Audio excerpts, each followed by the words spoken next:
جی وعلیکم السلام ورحمۃ اللہ۔ جی آپ نے دم کے متعلق سوال کیا ہے،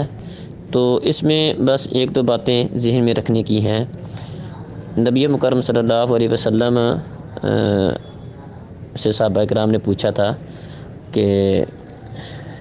بلکہ جب آپ نے وہ فرمایا کہ کچھ لوگوں کے متعلق وہ دم نہیں کرواتے ہوں گے، اس طرح فضیلت بیان کی، تو صحابہ کرام کہنے لگے کہ اللہ کے رسول ہم کچھ دم کیا کرتے تھے تو اس کے ساتھ فائدہ ہو جاتا تھا۔ تو نبی مکرم صلی اللہ علیہ وسلم نے فرمایا کہ مجھے اپنے دم سناؤ۔ تو جس دم کے اندر کوئی شرکیہ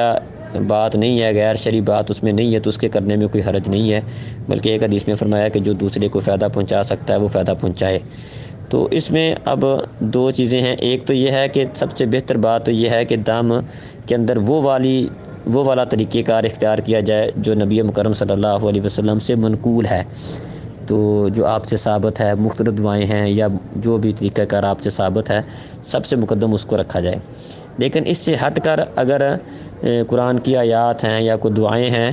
اور اس میں کسی کا تجربہ ہے کہ فلاں آیت پڑھنے سے اللہ تعالیٰ فلاں مسئلہ حل کر دیتا ہے، یا سورہ فاتحہ کو اتنی دفعہ پڑھنے سے اللہ تعالیٰ فلاں مسئلہ حل کر دیتا ہے، تو اس دم کے کرنے میں بھی انشاءاللہ اس حدیث کی روح سے کوئی مسئلہ نہیں ہے جس میں آپ نے فرمایا تھا کہ دم سناؤ، جس دم کے اندر کوئی شرکیہ بات نہیں ہے، اس کے کرنے میں کوئی حرج نہیں ہے۔ تو چونکہ اس کے اندر رخصت دی گئی ہے، لہٰذا ایسا دم جس میں کوئی شرکیہ بات نہیں ہے یا قرآن کو غلط طریقے سے اس کے اندر نہیں پڑھا گیا، تو قرآن کی آیات ہی ہیں اور کسی کا تجربہ ہے کہ اس کو اتنی دفعہ پڑھنے سے یا فلاں آیت پڑھنے سے اللہ تعالیٰ یہ مسئلہ حل کر دیتا ہے، تو اس کو پڑھنے میں کوئی مسئلہ نہیں ہے۔ ان آیات کے ساتھ یا اس طریقے پر دم کرنا انشاءاللہ درست ہے، یہ بدعت کے زمرے میں نہیں آئے گا۔ تو ہاں کچھ شرکیہ کلمات ہیں یا اس طرح کی کوئی بات ہے تو وہ غلط ہوگا، وہ اپنے شرکیہ کلمات کی وجہ سے غلط ہوگا۔ باقی جس میں کوئی شرکیہ کلمات نہیں ہے، کسی کا تجربہ ہے،